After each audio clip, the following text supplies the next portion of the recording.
Hello everyone, this is LW Gaming and welcome to, I would say a re-upload of this same installment from the last time I did make this. So anyways, this features Xeon and Tiana major updates. So anyways, the reason why I'm going to do a re-upload on this is because I noticed from the video I made earlier, like ever since the Monday, which is the start of this week, apparently there were a bunch of errors, which I'm afraid that it's not fixable just by putting like a pinned comment on there. Well, obviously that's obviously not enough. So I'm afraid that some people could mistook some of the characters with something else. So in this installment, I'm gonna make all that as a fix, as well as the name change for one of the characters. The previous name was Shion, and now based on Zelon's logic, or in English terms, his name is actually pronounced as Zion. Yeah, Zion. Yeah, Zion is the name that they gave him in the English version, which is a bit strange for me at first, but over time I'm starting to get used to it. So, anyways, let's see what we got here. And speaking of the first character, Zion is up first. So, anyways, Zion is part of Protagonist, Legion of Glory, as well as the Last Legends. And you notice that his protagonist icon is glowing. Well, that's because he is a faction buffer for that faction. So he is the new protagonist faction buff, like the third one, in fact. Pretty nice to see. And the classes he can be on is infantry and cavalry. And the talent that he has, Sword of Forgiveness. And what this is that it increases his attack by 10 to 25% depending on your star level. At the end of the action, if the hero fought this round without killing an enemy, he receives Keen's command. And what it does is a command effect. The next active attack will deal 10 to 20% more damage when entering combat. And the unit will attack first before the enemy. And this will last for 2 turns. When actively attacking and entering combat, if a fatal blow is dealt to the enemy, which is, like, of course, killing them, you can choose to spare them, which I think is I don't think this like by choice, but if you like killing them will just like make them like not die, but instead they'll be used as something I'm going to talk about very soon. You know, it might not be good for some scenarios, but you eventually you'll understand what his kit is about. Anyways, making and also when the enemy that got suffered by that, they won't be able to move, they won't be able to defend, they won't be able to attack, or they won't be able to use any skills for their turn, like one turn of course for their next turn, and also apply sluggish combat to the enemy. And what this does is that the damage dealt and healing effect received is reduced by 30%. That is pretty nasty, don't you think? They won't be able to do anything after they've been like got the sluggish combat on there. Yeah, and this cannot be dispelled, and this ignores immunity. Even if you have something that can prevent it, it still go through that, which is pretty nasty. And then this and also lasts for 2 turns. When forgiving the enemy, Xion restores his HP completely, which is 100%. Honestly, Xion could be good in some scenarios, but however, for PvP, it really comes down to how you deal with this because like Xion is a bit of an interesting unit. I would say not in the same way as you would thought. So, anyways, here are the skills that he has. So he has 4 unique skills. One of them is actually a faction buff, and the other 3 are his unique attack skills. So let's see what they are. So, this 2C skill that he has that you get at the beginning, Glory up to the Divine Sword, is a 2 turn cooldown, 2 blocks, single target, and this one does 1.4 times damage. And also, this dispels 3 buffs from the enemy before combat. And also, after you finish battling, you'll be able to move another 3 blocks. And also, if you're able to kill someone with this, skill cooldown -1. And the melee soldiers will also attack with you, which is pretty nice. And this does not have melee damage penalty, even though this is treated as a range attack. Pretty nice to have. And then the faction buff that he comes with is the typical 2C skill. So the effect on this one is that when using a single target skill, damage dealt plus 12%. When using a skill, if the enemy isn't killed, the cooldown of this skill -1 turn. and this will last for 4 turns and cannot be stacked with other fusion powers. So this is interesting because we never had this before. So if you weren't able to kill someone with this, you're in luck because you'll have your skill cooldown reduced. As long as you're using a skill, that is. So like it could be AoE, it could be single target. Either one of those two, it will work. And yeah, as you can tell, I think the best usage for this one is of course AoE because most AoEs don't usually kill. So having this buff on your protagonist allies with like that doesn't have an AoE killing power, this will actually help them out quite a bit because this does not kill them for sure, of course. And then his 1C skill, fast attack, is a 4 turn cooldown. Is a self cast and it's a single target. And this one essentially is an act again skill. But however, there's a passive part of this is that if there's an enemy within 3 blocks around with the effect of sluggish combat, this is something I will talk about earlier when it comes to talent where he spared the enemy. This is the part I was talking about. So when he's about to die, instead of him dying, the one with the sluggish combat will die instead. So this will be a bit of a funny moment for for a player who has Xion, but not Xion, Xeon. But those that are fighting against him aren't gonna have a good time because they lost their important unit. Just just imagine that. Like that is pretty nasty. And the revive amount is 20% of his own HP restored. So this can only occur again after 2 turns. So that means he cannot just like take multiple like sluggish combat units that like to revive him infinitely. That's not gonna work. This will only work once per 2 turns. So even if he already procced it, he cannot use it again. So that's the balance there. And then the active part of this is that this unit will recover 30% of his HP and gain Keen's life effect for that lasts for 2 turns. And I think that is the Keen's command aura thing, which I don't know why this is called differently, but I think it's because of CN's translation. Could be a bit of a weird thing, but anyways. And after that, you will move 3 blocks and attack again. So this is essentially a heal plus an act again. Pretty nice. And finally, his 3C. This is a faction buff oriented mixed in with a single target skill. So this effect basically the same thing, but you do more damage. But this is only when you enter in single target.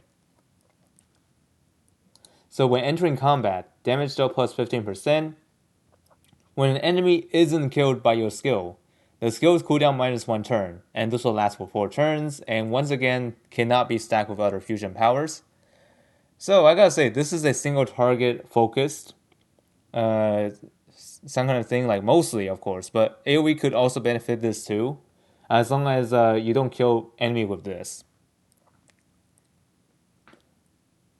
And anyways, the single target part of this skill is that it does 1.8 times damage and dispel 5 buffs from the enemy before combat.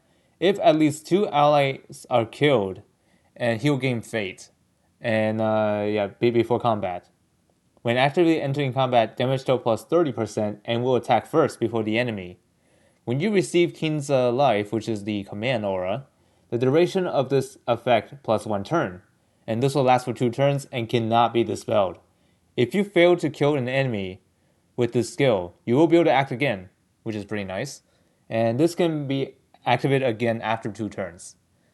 So yeah, if you weren't able to kill someone with this, don't sweat it. You will get to move again. You get to act again after that. Pretty nice to have. All right, moving on. Let's talk about Tiana. So Tiana, there's a bit of a weird thing going on with from the previous video I made. Tiana's faction was displayed incorrectly. So this is the main reason why I decided to re-upload this because of the factions that I display on this one. So, anyways, this is the fix here.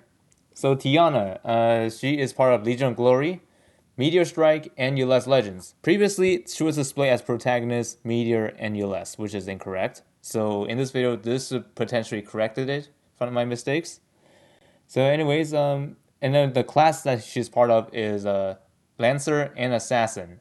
And you might be thinking, isn't she just a typical assassin? Well, she's not really. She's basically like Andreal, but different kind of way. So let's talk about what her talent is. So this is called Last Guardian. Attack and defense plus 10 to 25%, depending on star level, and she does not have melee damage penalty, which is pretty nice to have. Like, typically, since she has no melee damage penalty, that means her best class is obviously going to be Assassin, because she has no class priority on that one.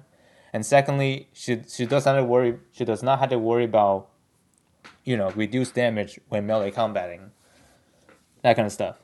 At the end of the action, can target a non-summon ally to give the Guardian's buff, and this cannot be immune and cannot be dispelled in any way.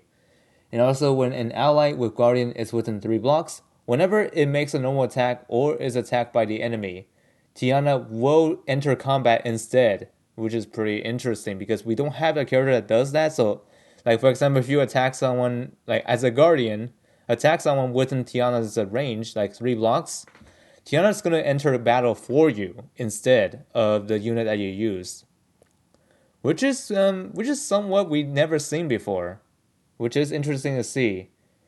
And then all stats of both units except HP, plus 5 to 15%, depending on star level again, and this does not die if taking fatal damage. Instead, units HP will be restored to the amount before damage taken. So yeah, as you can see here, this revive is interesting. So like most revives can only activate once, right? Well, for Tiana, she is different because her revive will be reactivated after a certain amount of turns. So as you can tell, Tiana is going to be able to get her revive back after 4 turns at 3 stars, but at best at 5 or 6 stars, she'll get it back at 2 turns. So if you weren't able to kill her during those 2 turns, then yeah, you're gonna have to deal with the revive again. And also the revive with the HP restoration, it's basically restore all the HP you had left before battles even started. So yeah, that kind of thing could be pretty nasty if you weren't careful. That is. The effect of improving the stats of team skills and similar team skills cannot be activated simultaneously, which is fair enough. And now let's talk about her skills. One C skill is called Personal Security. If there are no allies with Guardian within the radius of 3 blocks, the unit mobility plus 2. So Tiana will be able to move a bit further than she normally would if she's not within the Guardian's range. So like if she's like apart, like really far apart, like not within like 3 blocks of it, she'll be able to move further than she normally would, which is pretty nice. And the active part is that this one restores 30% of her HP and gains Defender buff. And what this does is that the next time you attack an enemy with as a Guardian and engaged in combat, if you have already acted this round, you can act again. Ooh, pretty nice. Which lasts for 3 turns and cannot be dispelled. Once used, all buff durations will not lose their turn count. Can move another 3 blocks and attack again. So this is a act again skill for herself, of course. And this will give her a buff of Defender. So yeah, the next time you attack an enemy as a Guardian, yeah. So which is interesting to have. And next up is her 2C skill. Preventive Blade Attack is a 1-turn cooldown, and this can activate anywhere on the map. And this is a 1-line AoE. And what this does is that it attacks the first enemy in a straight line, dealing 0.3 times AoE damage. After using it, gains Preventive Blade Attack buff, or whatever it is. When entering combat, the damage dealt by the unit plus 20%. And will attack first before the enemy, and 20% of the unit's HP will be restored before combat. Oh, pretty nasty. And finally, we got 3C skill, Guards Battle. 5-turn cooldown, 2 blocks range, and it's a single target. The passive part of this is that after dealing damage, the enemy will be inflicted with loneliness. And this is the one that's really nasty, like one nasty debuff. What this does is that when fighting an enemy with loneliness, it ignores guard directly and deals damage to the hero. Or I would say like just do guard ignore, and that's about it. I don't think it will just ignore soldiers. I don't think that's gonna be like that. Otherwise, they'll be too broken. So, anyways, that might be a wording error from CM part, but anyways, pretty sure this one is basically enables Tiana to guard ignore, and that's about it. There's no something like Zelda kind of thing where attack the enemy hero directly. I don't think it does that, so just to keep that in mind. I think that's what it does initially. So, anyways, the physical part of this is that this attacks one enemy, dealing 1.8 times damage, and this gains attack and tenacity before combat. Like she gains those two before combat, and this will last for 2 turns. And melee soldiers will also attack with her. If there is a guardian ally within 3 blocks, the cooldown of this skill minus 5 turns after combat, which is pretty nice. Otherwise, you can teleport to any position within 3 blocks of the guardian ally, and this will activate again after 2 turns. So yeah, pretty much this 3C is really busted if you know how to use it. So like being able to like inflict a debuff on them, which will make them lose like the ability to be guarded. Oh my goodness, that is pretty nuts. But of course, only unique to Tiana. So you don't have to worry about other units to do guard ignore because the guard ignore part for this one is Tiana's herself only. So yeah, if you ever came across this situation, find ways to deal with her immediately. Otherwise, you are going to have your butt whipped. Like honestly, Tiana is in fact PvP oriented unit, and I couldn't say otherwise. All right, moving on. Let's talk about the banners. The banners we got this time around is interesting because last time we had a bit of a mix-up on the banners schedule. Like apparently, most notably, one of the radar banners was supposed to be on that one, but instead it was replaced by a Shining Resonance collab banner, which is a bit of a surprise. That caught us off guard. Like honestly, yeah. So that means that their casting patterns weren't able to be released on that time because theirs was actually planned on the initial date, but for some reason Xenon decided to change things around and make them rerun early than we expected. So yeah, that was the previous major update. So let's talk about what this update is gonna bring for us. Hopefully Xenon will keep it the same as usual, but if not, I'll inform you all if I ever see some changes to the banners. So, anyways, the first week we'll be expecting is obviously Zion and Tiana, and this will begin on the 17th of October, which is tonight, of course, and then ends on November 13th. So yeah, nothing much to say there. Tiana is definitely a must grab if you're a PvP player, by the way. But you're also gonna need Zion as well if you want to build her in her full potential. That is because she is actually in fact needed for like both of them need each other for their bonds, obviously. But their attack bonds are going to be required on their specific class. And then for week 2, we'll have Amadeus and Isolde radar banner alongside with Langrisser 1, 2, and 3 heroes wish banner, as well as the Langrisser mobile OCs, mobile 1 and mobile 2, of a wish banner as well. And this will start on the 24th of October, all the way to the 6th of November. And on week 3, we'll have Leo back, Autocrato, on the radar banner, and then the Destiny banner for Ashimar, Adangalmo, and Mariendel, and then Wish banner for Langrisser 4 and 5 heroes. This will begin on October 31st, 2024 to November 13th, 2024. Oh hey, October 31st is Halloween. So I don't know if any of you guys are going to be out for Halloween, but it'll be interesting to have on the 3rd week. I mean, of course, we'll get the banner first before Halloween, which makes sense because, this happened in the morning for me at least. I'm not sure everyone else in the world will have though. Anyways, on the 4th week, we have 2 Destiny banners, Jerome Leda, JNC, or known as Joan Connie, and Florentia on the on the one Destiny banner, and the other Destiny banner features Bozel, Tiana, and Luna. This will start on the November 7th all the way to November 20th. So we all have like some plans to do when it comes to those banners. So are you missing any of these characters? Find save the resources for them until then. Next up, let's talk about the what events slash changes to expect in the upcoming days. There's gonna be a secret realm event for new players only. So yeah, you won't be able to get benefit from this if you're a veteran player, but you could technically play that event if you create your account, which if you create a new account that is. But I do not recommend if you're not used to running multiple accounts because like what's the point of that? Honestly, I mean, unless you want to have like a sparring partner, that is. But other than that, I don't think it's worth making a new account unless you're entirely new. That's fine by you because you're new, and you can take advantage of that event. But yeah, the choice is yours. Whether you wanted to create a new account to play this event or not is up to you.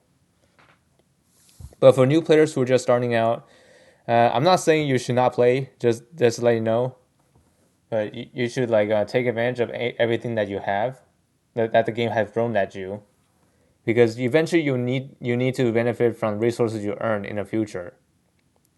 And speaking of events, we also gonna get Dawnlight Basin coming back, which I don't think anyone liked that mode, but other than people who likes tower defense type of mode. And also, most notably in this update, there's gonna be a new time rift based on Langrisser Millennium. So yes, we finally got a new time rift for Langrisser and for quite some time now. Like how long has it been? I don't know, probably too long, but you get my idea. So anyways, we're getting a new time rift. That means more resources to get from the time rift. And also a hero bag will be distributed, I think, through either through the event or through the in-game mail. But well, obviously, this includes 8 starter units that are like part of this. So as you can see, you can choose Elwyn, Liana, Leon, TRS, Luna, Lana, Ledin, and Bozel. So yeah, these are the 8 choices you can have. Obviously, this is great for beginners, but to veterans, I don't think this will benefit you much if you have all of those at 6 stars. So the only thing you can make benefits of this is, of course, trading in for memory shards or memory essence. I mean, for other things you need like SP, whatever it is, like or use it to buy accessories from the memory shop. And as for the quality of life changes, so far I haven't heard any of the new ones in here, but I might be wrong. I may have to take a look in game myself just to determine what they are.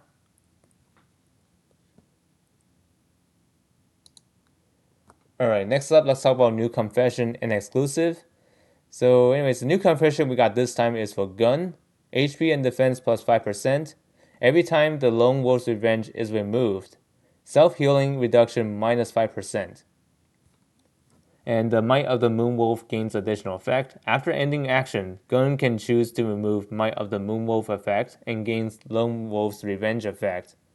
This can be triggered again after 1 turn.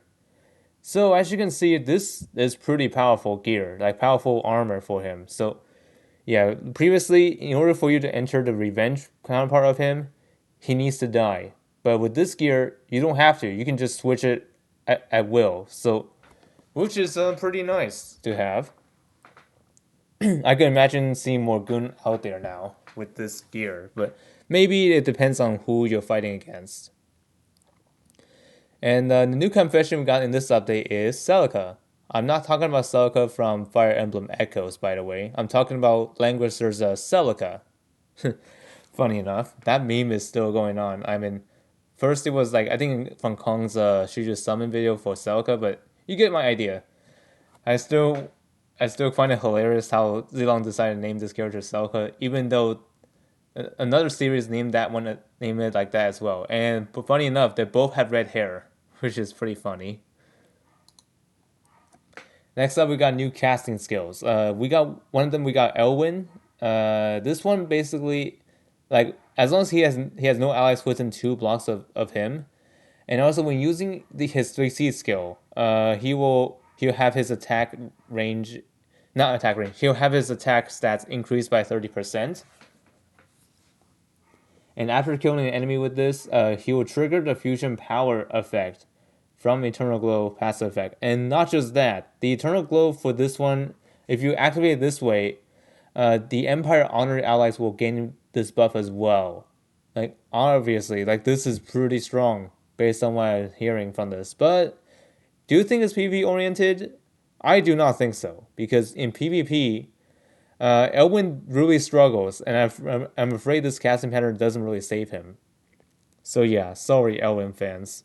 I personally like Elwyn, but unfortunately, he has fallen off ever since SP Leon has existed back then.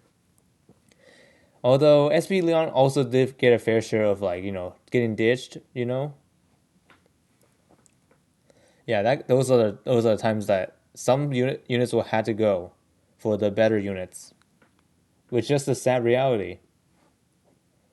And next up, we got Atakoto the Fourth, getting a casting pattern here. So I gotta say, this one is interesting. So whenever he uses a skill, or I should say probably like I should say the stat increases. So defense plus 5%. Whenever he uses a skill that has transportation and displacement effects, he will inflict those enemies that got hit by it with mobility -2 for 2 turns. So this essentially makes him somewhat better when it comes to like crowd control or whatever. Like they won't be able to move as far as they normally would with this one on. So yeah, will we be seeing more Takoto? It highly depends. I'll say like it mostly depends on how you're gonna deal with this. Okay, next up we got Watham. If a summoned sword, or evil sword that is, dies within 3 blocks of him, he will deal 0.115 times damage to all enemies within 3 blocks and apply despair to all enemies hit. And also, after ending action, if Watham isn't standing within his sword of 3 blocks, he can choose to teleport to a sword to 2 blocks up from himself, of course. So yeah, this is actually a nice upgrade for him. But do you think that's enough? Again, it depends because those casting skills doesn't always really make them OP. Well, except for the case of Zerda, that one went from 0 to hero already. Like honestly, that is really nuts. And last but not least, we got Lisa, one of the free units we get from the story, and hers is pretty nice. Attack plus 5%. Every time Lisa selects a form, her 3C cooldown is removed entirely. So yeah, with that on there, even though it is short and sweet, that does really impact her usage actually. So like whenever she changes form, she'll get her 3C back immediately, which is pretty nice to have. And finally, before we leave this video aside, I want to talk about some reminders of the next upcoming update. So the next update is going to be featuring the heroes from Captain Commando series upcoming. So as you can tell, this is going to be a thing for people who like Captain Commando characters. But if you're not one of those people, you're not going to miss much because those guys aren't meta units. So they're only there as a collector purpose. So if you're a collector, I would say save for them. But if you care about like competitive or PvP or whatnot, Captain Commando collapse units don't usually give you much of an impact. But if you like those characters, I would say save for them. But if you don't care about them, don't bother. Anyways, that's what it is for this video. So hope y'all find this video informative and maybe better than the last installment I did with Xion and Tiana, which of course the names could be a bit mixed up. So anyways, hopefully this new version helps out a bit more than the previous one. And I'll see y'all next time. Honestly, I really had to do re-upload on this because there was a lot of mistakes in the previous video. So anyways, see y'all later.